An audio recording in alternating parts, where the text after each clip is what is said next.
Da-da-da, da-da-da-da-da. And so every night, da-da-da-da-da-da-da-da. And so every dream, yeah, whoa, loving me, yeah, ooh, 56709, ba da da da da da da da da, yeah, ooh, 56709, ba da da da da da da da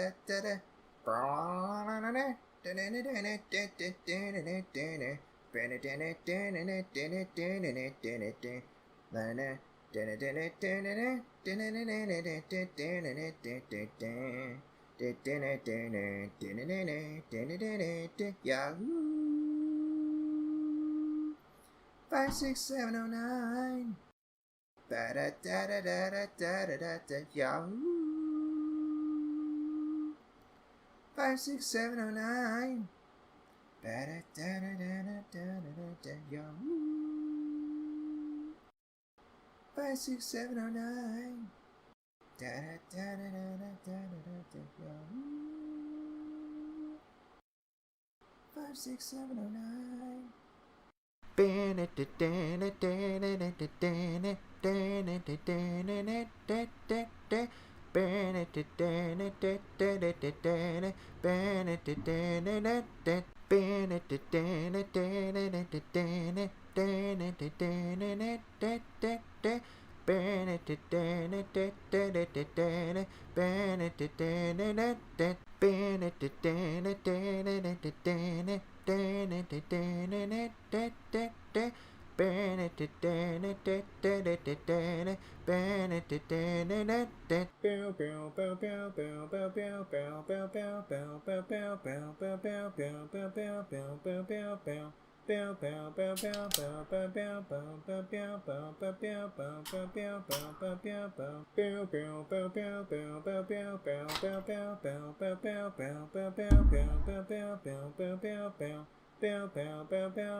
Clyde's World.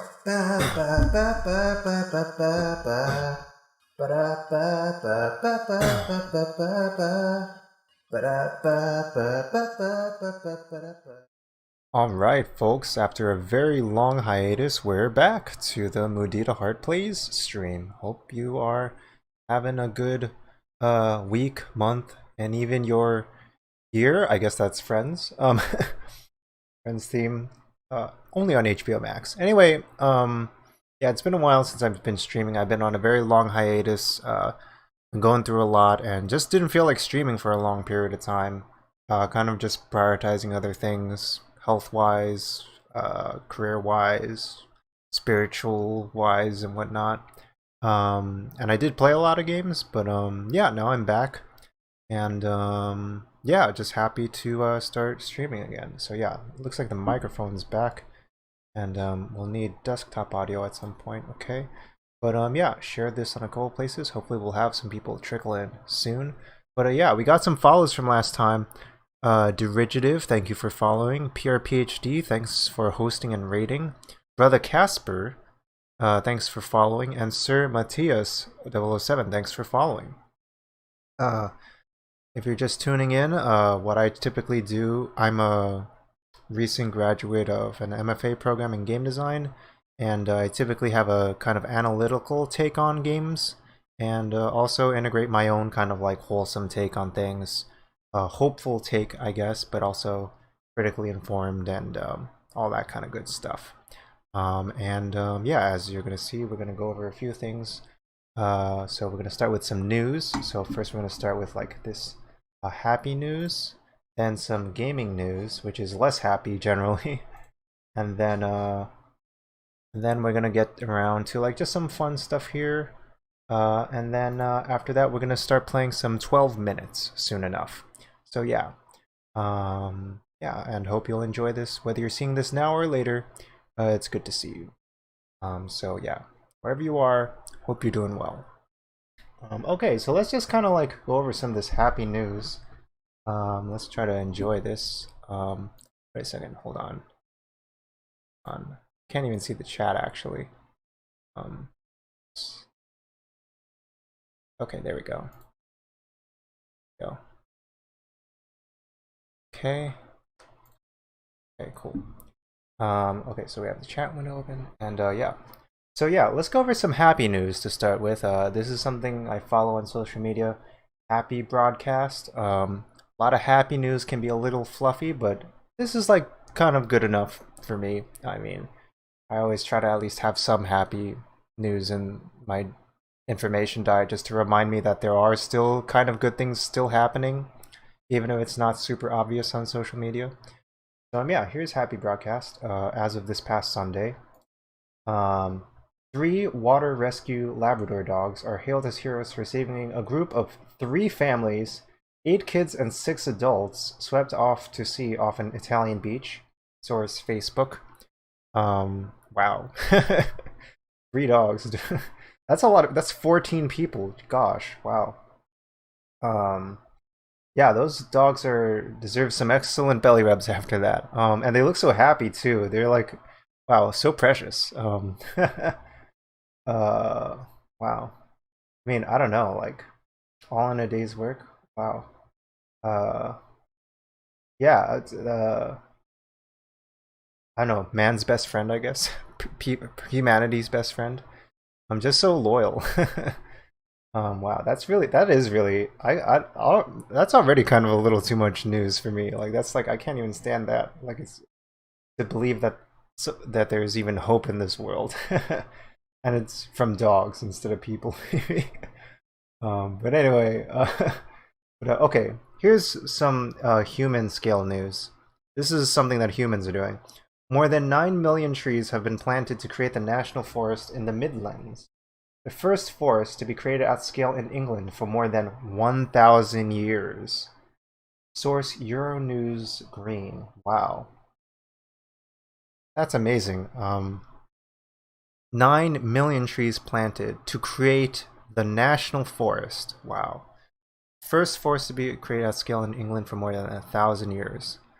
Um, I don't know. It's kind of usually we hear stories of like humanity destroying nature, but it's important to see humanity can also contribute to the regrowth of nature. And yeah, a lot of stuff I see in Happy Broadcast tends to have those kinds of stories, like planting forests or revitalizing endangered species. Yeah, like humans can move at very fast speeds, but hopefully we're using those abilities to organize and change things at fast speeds to do good in this world. And yeah, I mean, obviously it wasn't done by a few people alone. Obviously it was done with a lot of effort. But hopefully whatever we do as individuals can change it in our own way. That doesn't have to be at like such a huge scale. I don't know. Is that uplifting enough? I'm trying here. Okay.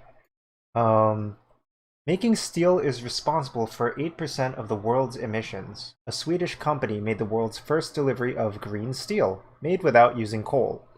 That's pretty cool. 8% sounds like a lot. I don't actually know if that's a lot, but like just for like one metal, that sounds like a lot. And the first delivery of green steel, using without using coal, that sounds good. I'm kind of curious what they're using instead, but it sounds good to me. I'm assuming it's good. The source is The Guardian, and yeah, I hope that this means that it can usher in I don't know, more considerations of other alternatives in the future. So it's just a first move of many moves, I hope. We'll see. Yeah, and I think that'll happen more as time goes on. I'm sure.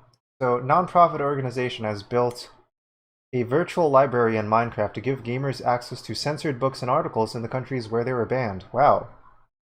Source is the Uncensored Library. Wow, that's like a very interesting. I don't know what the word is. Like, I guess I would say like gaming intervention.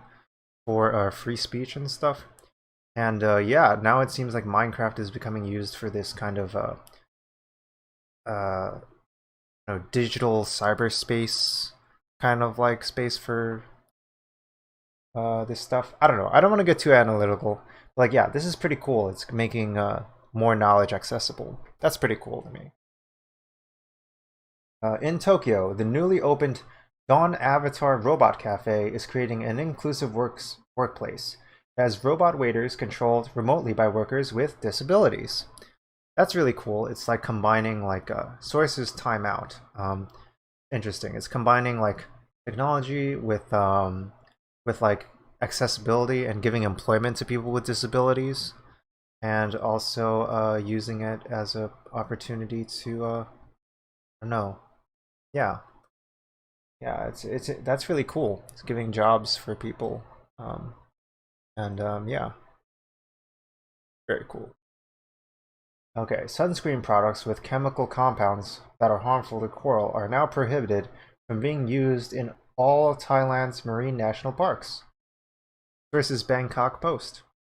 I'm not sure what that meant, what was happening before that, and what it means in comparison to the rest of the world, but it sounds good to me.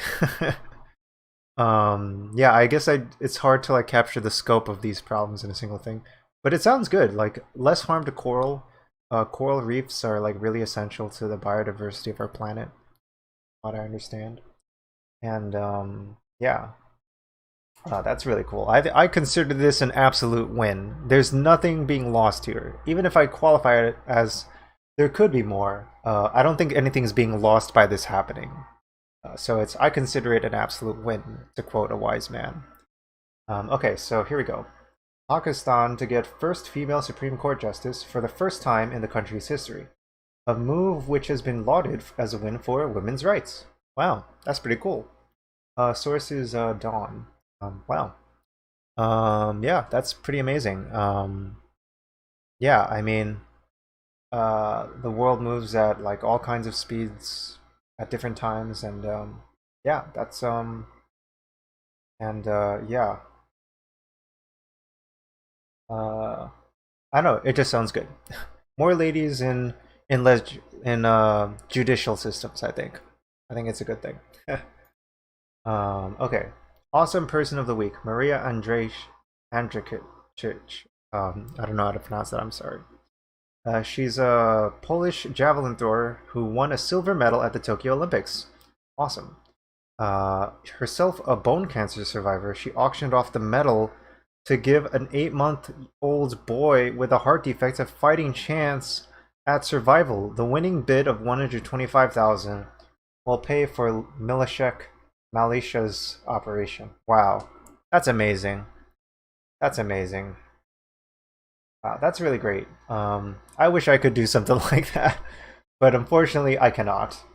Um, yeah, I mean, like, I guess, like, I'm thinking, like, if you're an Olympic athlete, like, having the medal is nice and all, but you've already accomplished what you wanted to accomplish, so I don't know. I guess it's kind of nice to just be able to auction it off and then give it to somebody, and then use the money to like help somebody. So that's really cool. I guess it is a question as to like who the person buying it, what they're gonna do with the medal, what's gonna happen there. That's also a question. But who knows? More power to you, winning bid, winning bidder. It's going to a great cause. And I also think in Happy Broadcast they mentioned that all of the Tokyo Olympics medals this year were made out of recycled parts. I think they might have been computer parts, at least in part. So yeah, that was pretty cool. I mean, every little bit helps, and every little bit of symbolism helps. Yeah, it's tough. I mean, I feel like you got to find hope wherever you can, you know. And yeah, then they're promoting their podcast. Yeah, very cool. So yeah, so for a little less wholesome news, we're gonna go into gaming news. I'm gonna try and skip over some stuff and just kind of focus on the things that speak out to me the most. This is from Axios. It's on August 23rd, on Monday. 2 days ago. It's been a big week, big calendar. this week. Gamescom is happening. Gamescom is in Germany. It has like actually tens of thousands of attendees, so it's actually a very huge international gaming convention. And then some people were very hype about this Destiny 2 showcase. Yeah, I don't know much about it. Also, Halo Infinite was announced. Yeah, or it's going to be, I don't know what's happening with it. But Halo Infinite is happening. And then Watch Dogs Legion's Assassin's Creed. Jeff Keighley. Uh, always gotta have Jeff Keighley at a gaming event. Oh yeah, Psychonauts 2 is being released. Yeah, I think people were playing it on Twitch actually. I think I've seen that. And then yeah, Marvel Future Evolution. Awesome indies, future shows. No More Heroes 3 is coming coming soon. A rare Switch exclusive from a third-party publisher. Yeah. It's pretty it's a very very punk kind of game. Very, very countercultural kind of game. By Suda51, for those who know him. Who did Flower, Sun and Rain, and more notably Killer 7. Yeah. Oh, and speaking of doing this on Twitch, I'm not going to comment on this too much, but it is definitely something that is happening. That streamers are holding a one-day blackout on Twitch on September 1st to support hate raids, to draw attention and support for streamers facing and fighting against hate raids. Please support hashtag a day off Twitch. A lot of really awful stuff happening. Twitch has to do something about this. It's very important that something is done. Yeah, but yeah, please do, and yeah, please participate and be aware of this on September 1st and bring attention to this. Yeah, and yeah, it's overall part of a larger movement of Twitch do better on Twitter. And yeah, there's still a long way to go. We need change and we need it now. Okay, Supercell stealth release, Everdale, big in mobile gaming news. I don't really follow it that closely. WWE 2K's awkward wait. WWE 2K, big. I guess the franchise has gone through plummeting game quality, I guess. Huh. Oh, interesting. They're skipping a 2020 release to focus on quality. Yeah, annual games being released, it seems like it's probably not going to be good for the workers. Kind of like a production schedule. It seems like it's going to be a real grind, from what I understand. Stardew Valley's creator having a competition. Ubisoft. Oh yeah, this is a mess. And yeah, this is something that was reported on by Waypoint. According to a document Unity employees used to collect answers from managers to ethical questions, pitched as a replacement randomization scheme for a government simulation project. Yeah. Workers are starting to question the company's ethics. Yeah.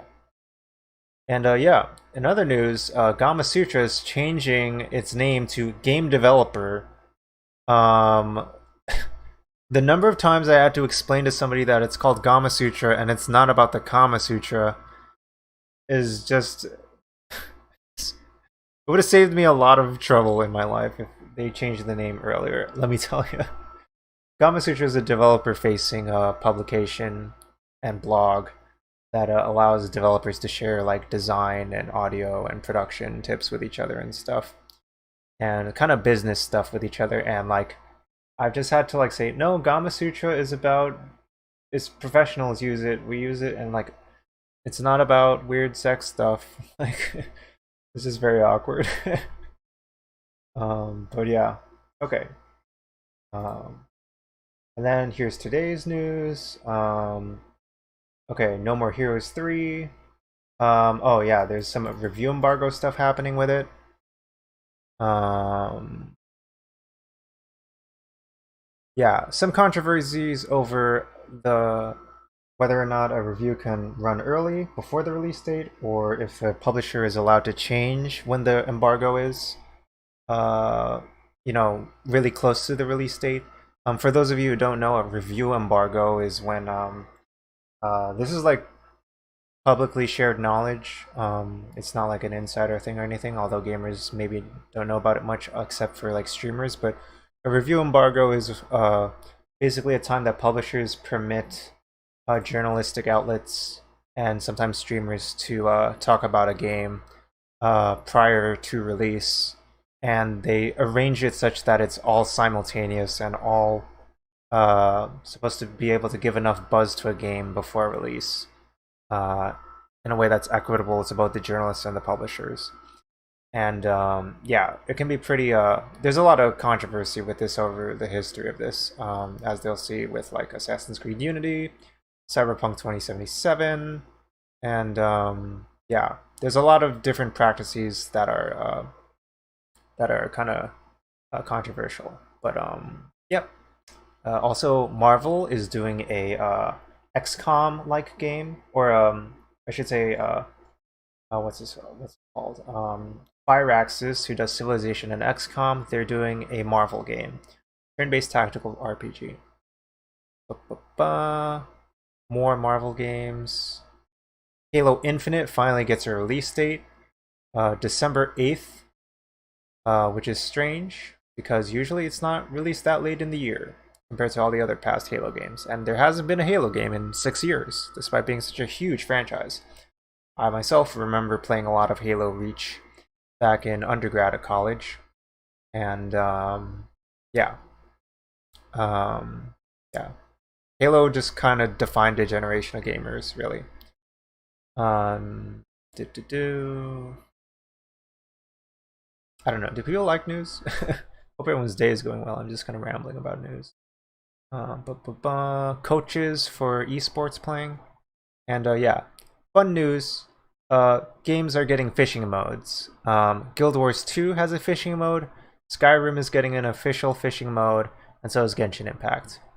And yeah, is Grand Theft Auto 5 gonna have fishing? But yeah, maybe the main piece of news that I want to talk about that's more fun, and maybe I'll just drink some water now to give myself a break. Um,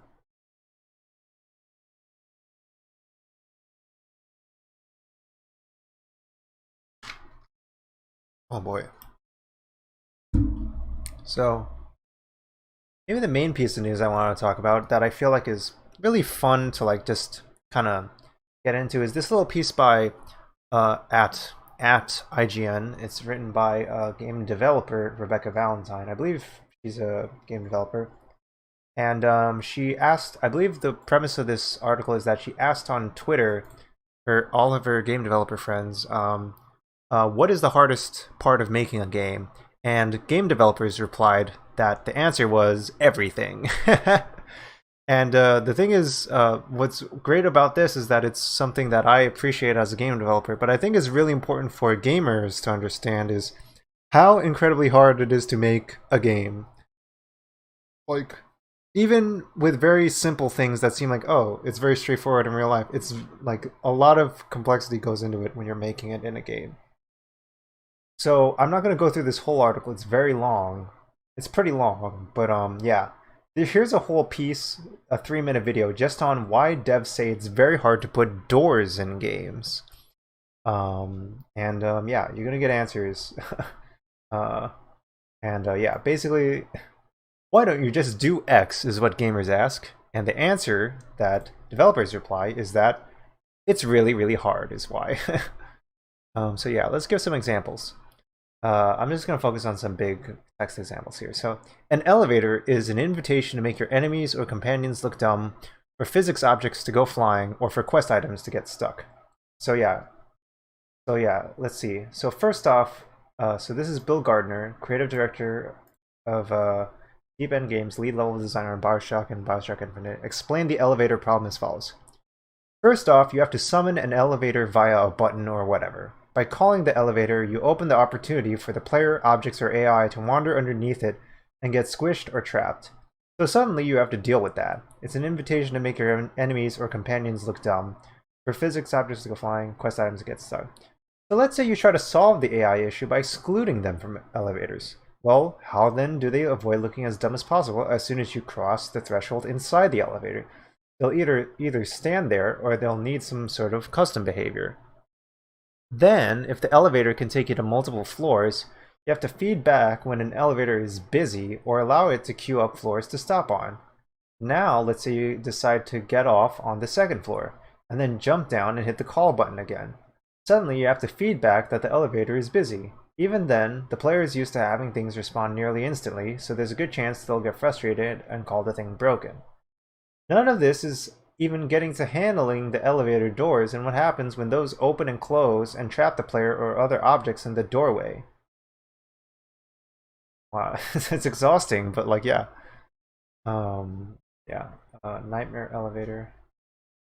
Yeah, all these kinds of visual bugs in Cyberpunk 2077.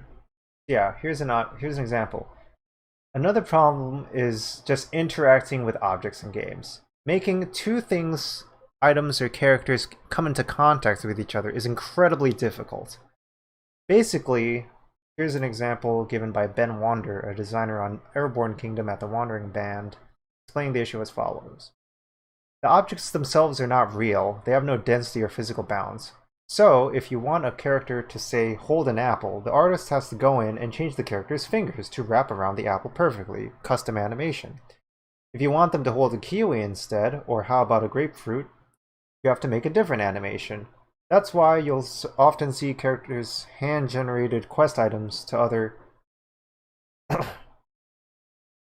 often see characters hand-generated quest items to other characters just below the camera, like that. Or sometimes why a character's hands will go through a door handle or something. There's just some like set animation that isn't like customized to like each possible different scenario.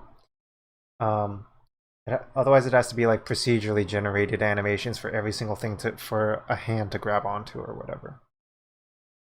A lot of this captures her work on Haven, a game about two romantic partners who have a lot of affectionate physical contacts with one another throughout the game. Touching, holding hands, hugging.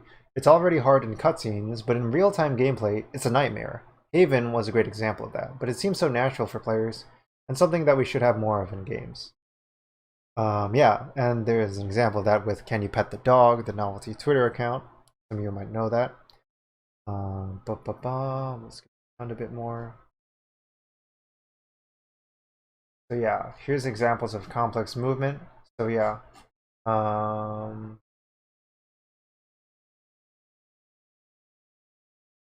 Yeah, if you're doing a complex movement in all the different possible positions of these frames, you can end up getting 142 animations with 941 animation frames divided into 97 layers just for one main character.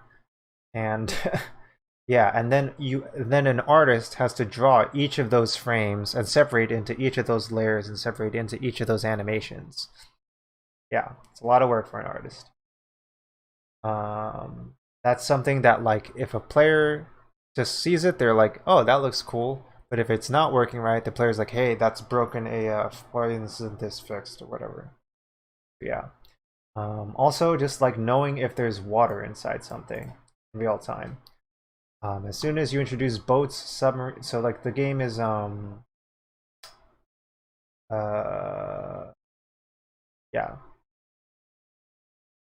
What's this? I think this is Subnautica, but water is very complicated. When water in the real world occupies a volume, and in video games we typically represent those types of volumes with simple shapes.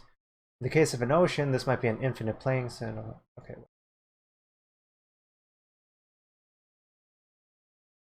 Oh yeah, and here's a thing in localization. The friends list had a little pop-up that said socialize with your friends. In Polish, that got translated to support with your friends, which was thankfully caught. Ay, ay, ay. It means something completely different. Yeah. And yeah. Here's a fun quote here. Planning ahead helps, but nothing will prepare you for German. Translating a game to German or localizing for German. German destroys your best laid plans. German will defeat you. That text field you thought would only ever need a single 10 to 20 character word? Nope, German has a unique word for that, and it's 112 characters long. We even have a native German developer on our team, and he just refuses to translate our games into German. I'm not even going to bother. This is all said tongue-in-cheek, of course, just to illustrate a point, and that is, whatever scaling flexibility you think you've planned for in your UI to account for localization, it's not enough. It's never enough. Okay. Hints. Hints are very complicated because you want to give them the right amount of hints without giving them too much and not too little. Sometimes adding a feature means making a new game. Sometimes, oh yeah, saving a game is really hard. I worked on a game where if you reloaded immediately after defeating a particular boss, you get locked into the boss room and you get stuck in the game. From a design perspective, here's all the different possible bugs you can run into in saving. From a design perspective, do you allow just one save slot chosen at the start of the game? Do you allow the player to change the slot? What is the UI for that? Do you also allow manual saving? From an engineering perspective, what state do you save? Most of the time, you can't just save everything. Do you save the music state, particle effect state, in-fight scripting? What needs to happen when loading the checkpoint to make sure that things keep on working properly? Those are all decisions that have to be made, you know. Okay. Multiplayer. Okay, anyway, you can just read this article yourself, but yeah. Oh, Stardew Valley Infinite item spawning sheet. Maybe we'll just take a look at this real quickly and give myself a break. The sword of Clan Sakai has saved lives. There's an ad, so it's probably not going to get me a takedown because it's an ad.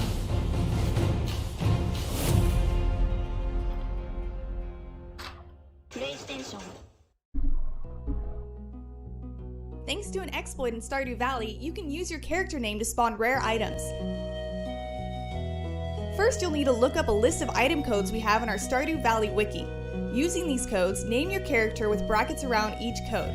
Now, go talk to any villager who says your name, and when your name is spoken, you'll receive the items.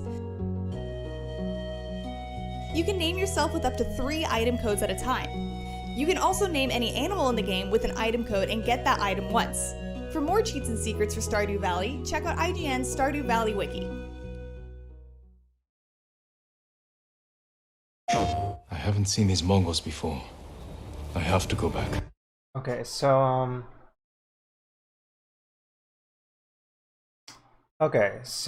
what are the three anecdotes that best sum up the clash between player expectation and reality? Yo, what up? More ads. So yeah. Best sum up hey, what up, useless happy? Hope you're doing well. Yeah. Here's an example of a very simple question that illustrates a lot of the problems with how to make a game. What happens when a player pushes a button? What happens? So yeah, something I've spent many hours on is player input. It seems simple. You press a spacebar, you jump. But then you fall into all the special cases. What if the player is crouching? What if you want the spacebar to also activate items that the player is standing near? What about players using controllers instead of a keyboard? What about letting players remap their control scheme? What happens when the game is paused or in a menu? What if, God help you, this is a networked game and you need to send that to a server? It turns into a server that requires multiple layers of abstraction to be able to handle all the possible things that might happen in a game when a player wants to jump or presses the spacebar. Okay, so that's one. Here's another example by Mitch Dwyer, a writer on Gotham Knights and Star Wars Squadrons. Here's a answer. Imagine you're writing a scene for a AAA game where 2 characters just need to meet and exchange some information. The boring version is them standing there doing nothing but talking to each other. Baseline, this is still expensive and difficult to make because you still have to have facial animations for believability and performance capture so they don't look like robots. To make it more interesting, you decide the scene should be set in a cafe. They meet to discuss something over coffee. Great. As a writer, you've now just created an entirely new set. The coffee table then needs assets like chairs, tables, and menus. And then the server is a unique outfit. And if it's a themed diner, like say a 50s diner, like Pops and Archie stuff, now you've got new textures for your checkerboard walls, your vintage coffee machines, etc., etc. Hang on, the art team says. You want them to actually drink coffee? We don't have liquid simulation, so if you wanted the waiter to pour a cup of coffee, or see the coffee behave believably in a mug, forget about it. Never mind that. We also need Steam visual effects, maybe some decals for the table to show coffee stains, or tattered cushions in the cafe booths. So yeah, once you just made the simple decision where they just need to meet to like discuss something over coffee, it just entails so many other cascading problems to just make that happen as a result. So yeah. And also, none of this is player facing in a meaningful way. Like, even though it affects the experience, the players don't even care about what's happening. Like, they're like, oh, this is just happening now. They don't care that you spent all this work making it happen. Okay, so then here's another example. How do you make game? What is something? So Gabriela Salvatore, co-founder of Beans, said something that perfectly embodied the spirit of the original question. What is a thing in video games that seems simple, but is actually extremely hard for developers to make? Her answer? Fun.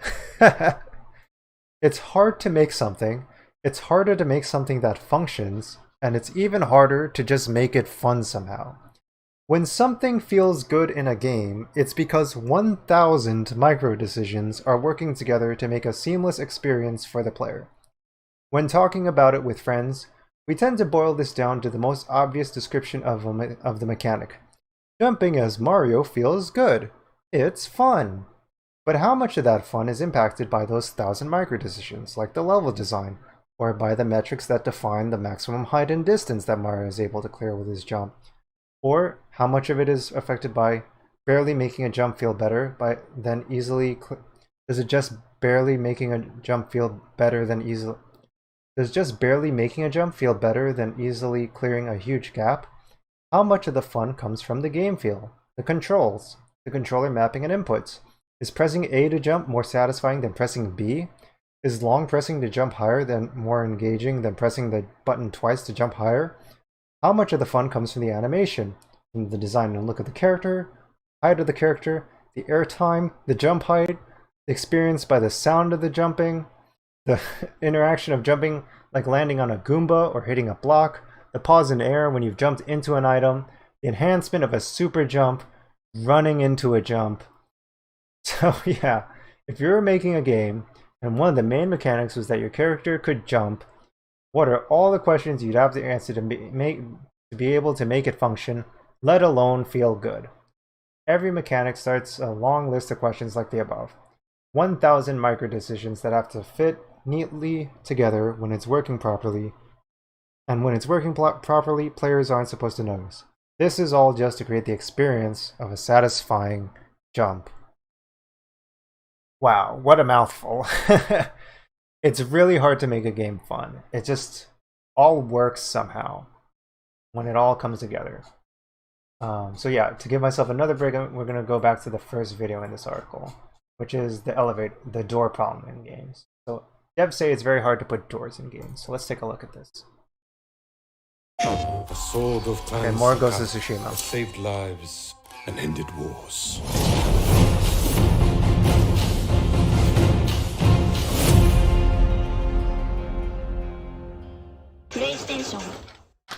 Developers behind games like The Last of Us 2, Star Wars The Old Republic, and Control have weighed in on the difficulty of developing doors in games. Turns out, putting something as simple seeming as doors into a video game is really hard, even for big studios like Naughty Dog. A conversation on Twitter about doors began when Death Trash developer Stefan Hoffelbrinks tweeted the following about implementing doors in games. Doors are complicated to have in games and have all sorts of possible bugs, mostly because they're a dynamic funnel and block in the pathfinding, potentially locked, potentially destructible, but in general because they sit potentially between any game interaction or character-to-character situation from here to there. AAA devs hate them too. The Assassin's Creed series, otherwise full of stuff, doesn't have them, so when a small indie developer adds them to their first game, having combat and non-combat situations as well as multiple input/movement schemes, it was a lot of pain. To summarize, doors push players into small areas, block their paths, but unlike walls have a lot of other potential problems such as being locked or unlocked, being able to be destroyed, and thus no longer being there anymore, and more. Boss fight design director and former BioWare Austin designer Damian Schubert also weighed in, describing in more detail what these issues can entail. For example, NPCs might not be able to find their way through a space because of how doors interact with their paths, or if they try to use the door at the same time as an NPC or a player. Plenty of other developers had things to say about doors. Remedy gameplay designer Sergei Mohov, for example. I don't exactly know how many man-months went into the door system in Control, but more than most abilities and weapons for sure. There are visual problems too, related to doors clipping through other objects or getting stuck, or related to the animation of a player reaching out to open said door. The Last of Us 2 co-director Kurt Margenau also chimed in to note that even Naughty Dog had its own struggles with doors. We knew that doors in a stealth scenario would add some level of player authorship to the space and give more opportunities to escape situations. They block line of sight and slow enemies down. This was in line with wanting the player to re-establish stealth more often. But we are also a game that is incredibly polished animation-wise. If a player is going to open a door, it can't just magically fly open, the character has to reach to the doorknob and push it open. But what about closing it behind you? How do you do that while sprinting? We played around with several prototypes to allow the player to manually close the door behind them. They were all not great. We tried holding buttons, all kinds of weird schemes. Then how do you animate it? Don't want to suck the player into an animation while escaping. Long story short, in combat tension, the doors will slowly automatically close. This is the most player favoring, as player door opening slows you down very little. We don't even take control away, but they block AI more effectively. Margenau went on to add that effectively, Naughty Dog had to create an entire new physics object, the door, that players can push, but that can also push the player. An enormous challenge for any studio. It's always interesting to get a peek through the keyhole and get a handle on how games are made. Who would have thought that developing doors would be such a tricky problem for developers to unlock? Especially in games like The Last of Us where so much hinges on realism. Sorry, that's enough door puns for me, I'm just being a knob now. Lock me up and throw away the key. If you want even more on doors, then why not check out the bizarre story behind the iconic Resident Evil lab door sound effect. Okay. So yeah, that might be enough of that. And yeah, we're gonna get off of this new stuff and we're gonna get to our game segment of this. I haven't seen Whoops, these Mongols shit. before. I have to go back.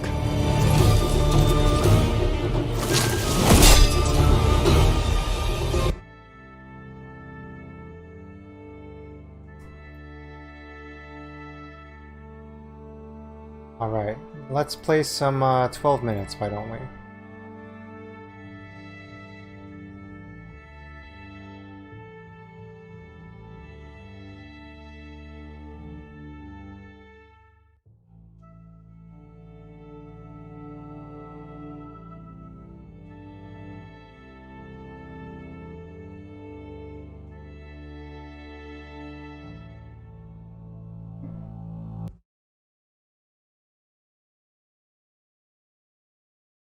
Hold on, what is happening?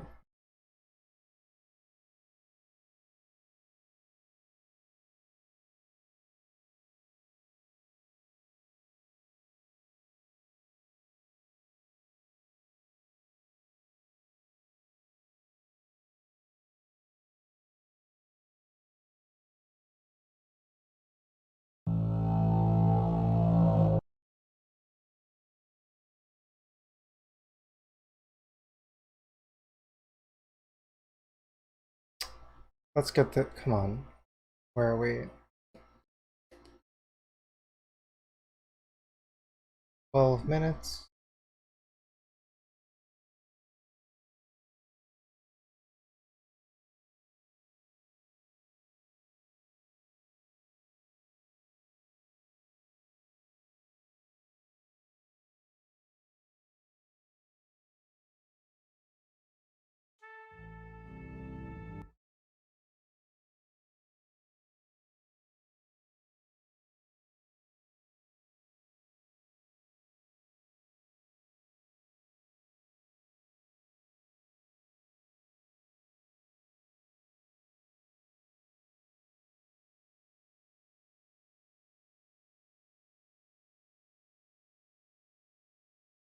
Had that.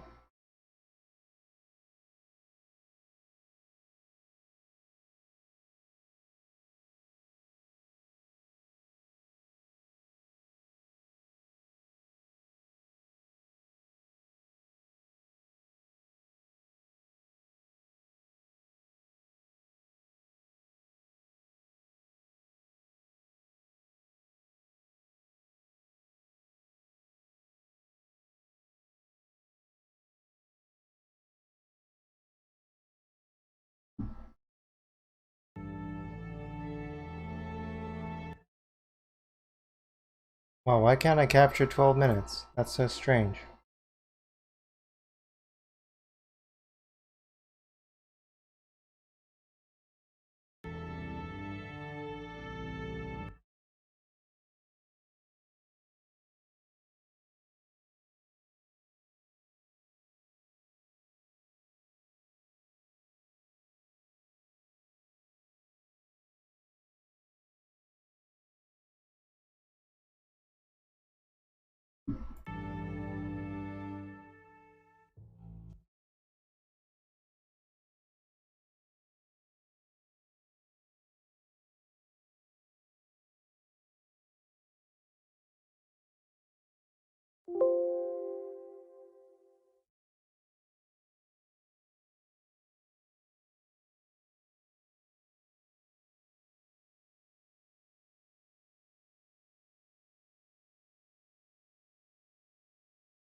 Is it a GIF or is it a GIF? It's actually like a... I have a color source. I just have a flat color. And then I have emojis that are animating using Streamlabs. So yeah. I did this whole custom thing just for this thing. Gosh. What's happening in 12 minutes here, yo?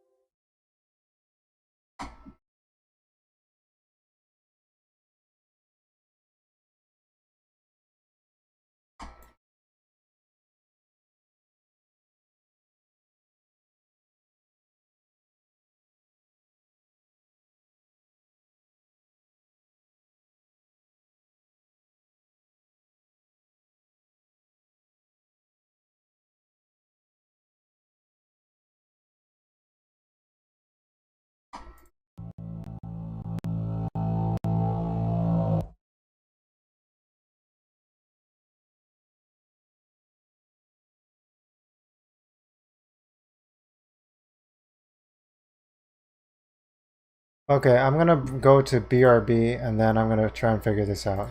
So, yeah. Okay, BRB, I'm gonna try and figure this out.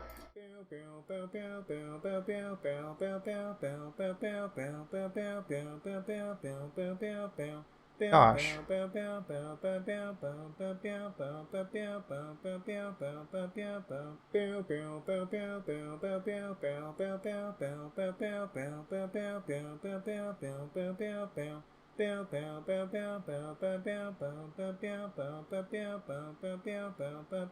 Ba-da-ba-ba, ba-da-ba-ba, ba-da-ba-ba-ba, ba-da-ba-ba-ba, ba-da-ba-ba. Ba-da-ba-ba, ba-da-ba-ba, ba-da-ba-ba, ba-da-ba-ba, ba-da-ba-ba-ba-ba-ba-ba. Clyde's World. Ba-ba-ba-ba-ba-ba-ba. Ba-da-ba-ba-ba-ba-ba-ba-ba. Ba-da-ba-ba-ba-ba-ba-ba-ba. Ba-da-ba-ba-ba-ba-da-ba-ba. Clyde's World. Ba-da-ba-ba, ba-da-ba-ba, ba-da-ba-ba-ba. Ba-da-ba-ba-ba-ba-da-ba-ba. Oh, Ba-da-ba-ba, interesting. ba-da-ba-ba, ba-da-ba-ba, ba-da-ba-ba. Ba-da-ba-ba-ba-ba-ba. Clyde's World. Ba-ba-ba-ba-ba-ba-ba. Ba-da-ba-ba-ba-ba-ba-ba. Okay, I think we got it. Ba-da-ba-ba-ba-ba-ba. Yeah. Do this. Alright, now welcome to 12 Minutes, everybody. An Annapurna production. They're the publisher. And stars James McAvoy and Daisy Ridley. I've heard a lot of things about this game. And I've seen some of its streaming. Willem Dafoe is in this as well. Yeah. There's a lot of buzz going on with this game now, so I'm very excited to be streaming this today. And yeah, it's got one of the developers from The Witness. And yeah, some all-star Hollywood talent too, so that's pretty amazing. Look.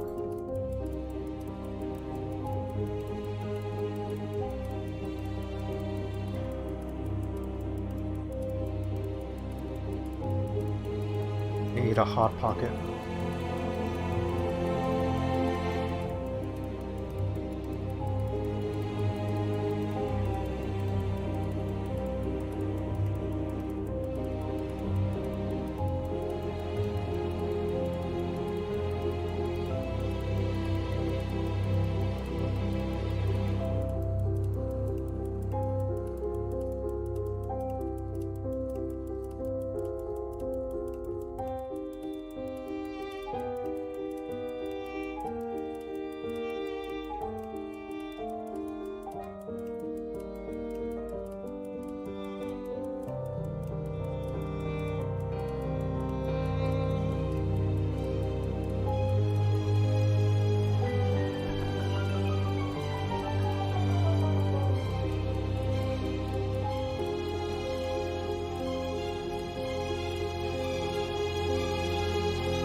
There we go.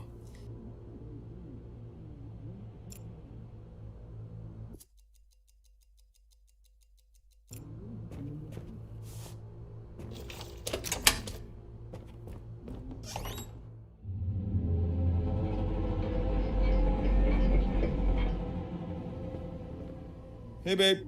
I'm home. Love you. So I'll be out in a second. So for those of you who don't, so this is like an adventure game, but for those of you who don't know, Hey there. this is a game where like you're stuck in a time loop as someone comes into your home Best night ever. Guess and who made dessert? interrupts Let you me and know your when you're in the wife's mood. anniversary.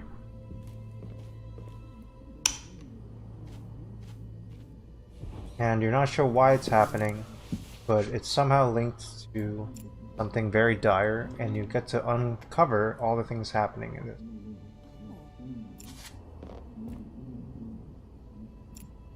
Okay, it's got a kitchen, 1-bedroom apartment. I'm looking around. What you reading? Oh, it's not really your thing. Oh, try me. You're gonna make fun of me. It's a book of meditations. Zen stuff. Yeah, it's not my thing. That's James McAvoy and Daisy Ridley, I guess. Why a book on meditations? I don't know. I've always been curious about it. My dad was always into that sort of thing. My Zen wife, huh? Look, there's a line. It is only by forgetting that we ever really drop the thread of time and approach the experience of living in the present moment. Babe. Yeah, you're right, not my thing. Cool. Good talk, honey. As you were.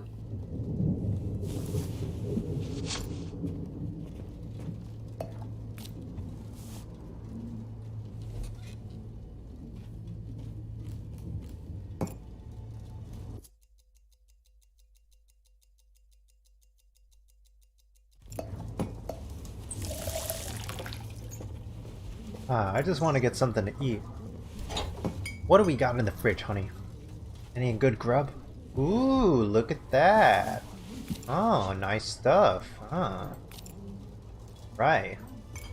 Heck yeah. Alright, I'm gonna set the...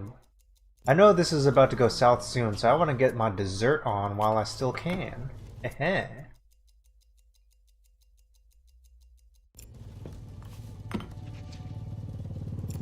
Have a seat, baby. I want to get my dessert. Is 6 frames per minute here? We gotta clean that clock. Huh.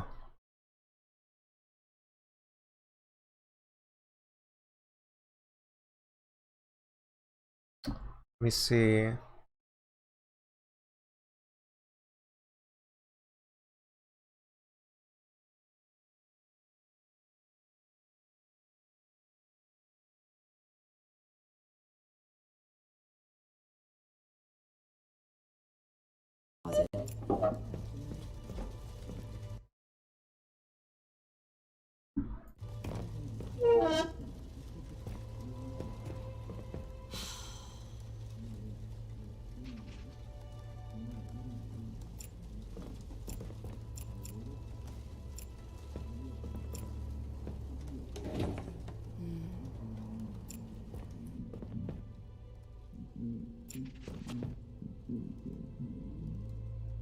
Is the performance better now?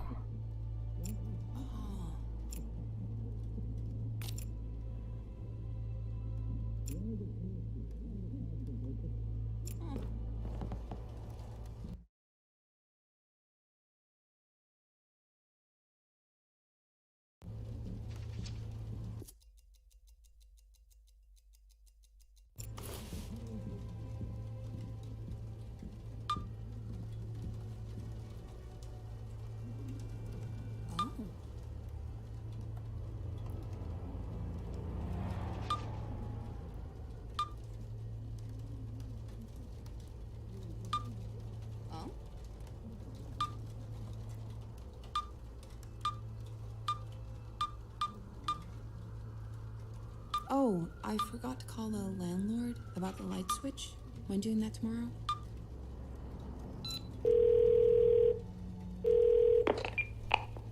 Hey, I can't come to the phone right now. Please leave a message.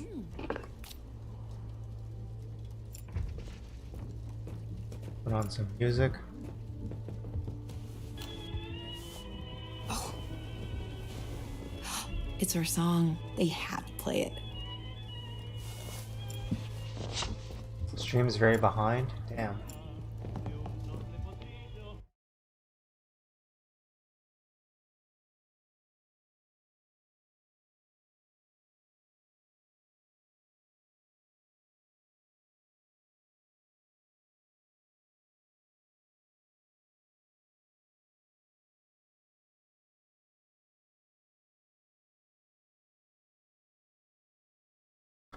Yeah, maybe we won't do, gosh.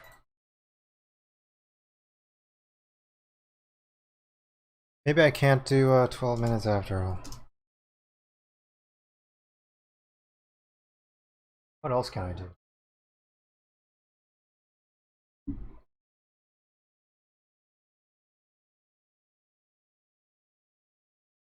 Argonauts, Forager.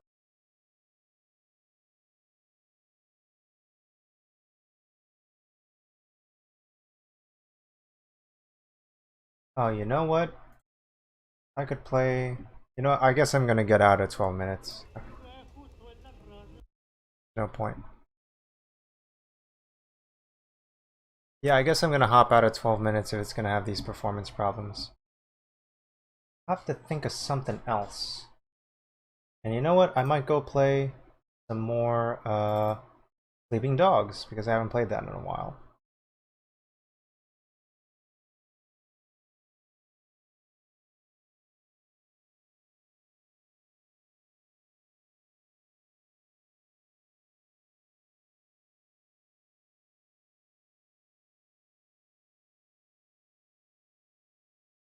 Oh.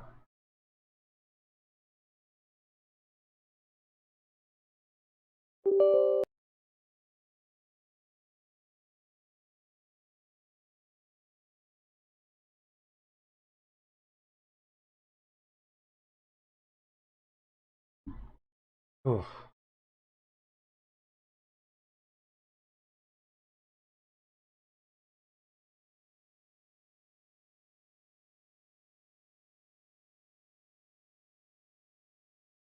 %98 skipped frames in the past 2 minutes. Wow.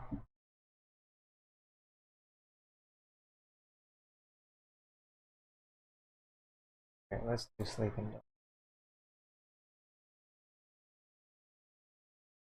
Now let's go back to the BRB screen, I guess.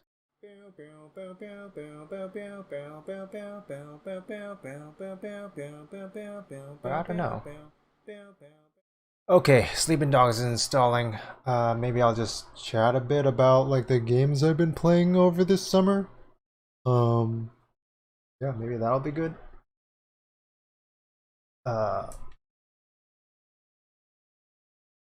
Playing a good number of games. Yeah, recently I was playing Boyfriend Dungeon. That's been pretty cool. Yeah, very cool kind of hack and slash game with the dating mechanics. Pretty cool game. Actually very interesting narrative mechanics too. But yeah, very cool game. I've also been getting into Final Fantasy 14. I don't know if y'all are into that. Yeah.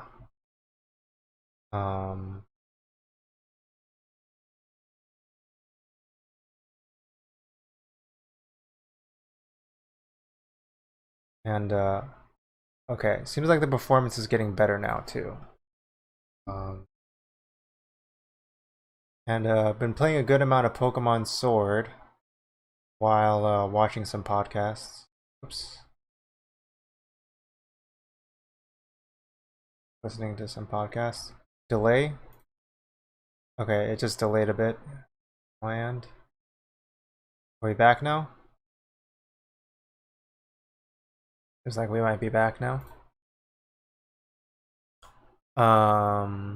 Yeah, and I've been checking out Dr. K's Guide to Mental Health, which is like by another Twitch streamer, Healthy Gamer GG. That's been really cool. Like about $50 for the bundle, and yeah, really instructive videos there. Kinda, if you're not ready for it, I could see it being kinda intense, but you know, if you're in a good enough headspace to approach these things, I think it's pretty accessible and does a good job of explaining things in a comprehensive and clear and easy to understand ways. So yeah, you can check out Dr. K's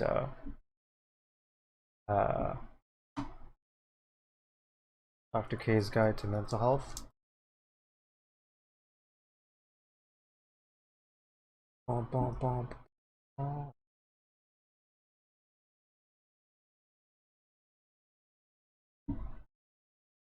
That. Am I still losing frames? I'm not even like streaming anything. Okay, it's losing 46%, losing 25%. Looks like it's getting better.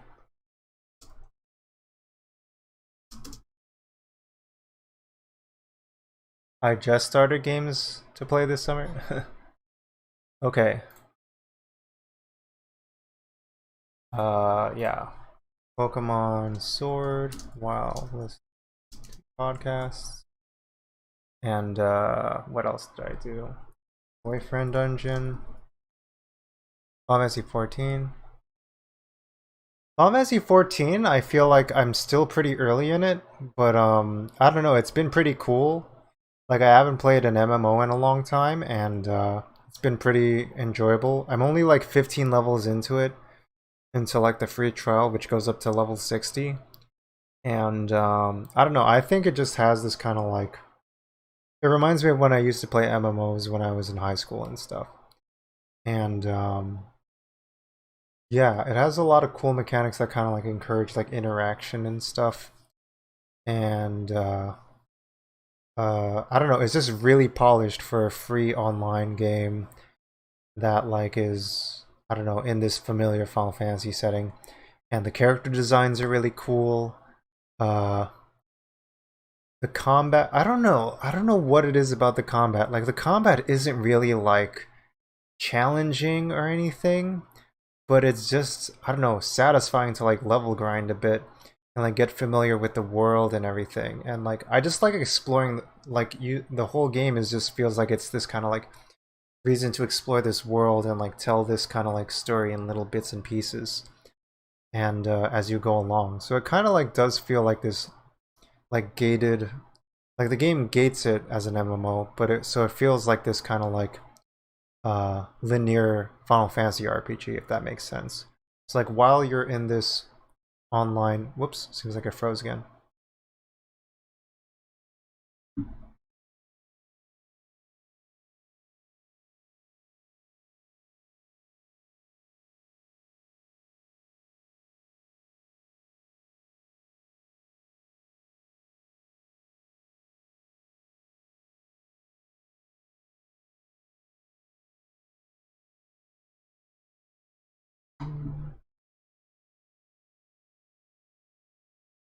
Am I back? Seems like I might be back. Yeah, Final Fantasy 14 feels like it's got like the fun things of like a linear Final Fantasy story with a lot of the grinding, but also in an online environment. The stream is behind like 5 minutes. Wow. I don't know. Maybe I should like restart the stream or something.